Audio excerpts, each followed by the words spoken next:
9 minus 3 gives us 6. And again here inside this parenthesis we have 9 minus 3. So 6 times 6, which equals 36.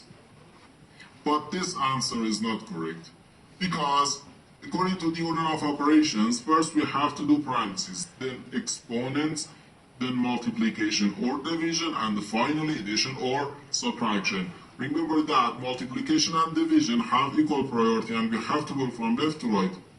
And the same applies to addition and subtraction. In this expression, we have one subtraction, one multiplication, and one parenthesis. Inside this parenthesis, we have one subtraction. Here we have a multiplication, because in mathematics, when a number is placed next to parentheses, it means multiplication. And we usually don't write the multiplication sign for brevity. Okay, so according to the PEMDAS, first we have to do this parenthesis, then this multiplication, and finally this subtraction. If we do this subtraction before this multiplication or this parenthesis, it is wrong.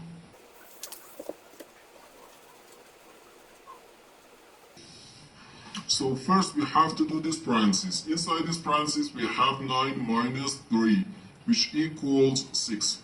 So 9 minus 3, then times 6. Now we have one subtraction and one multiplication.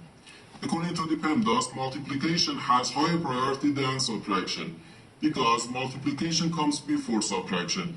So here, first we have to do this multiplication. 3 times 6 is just 18.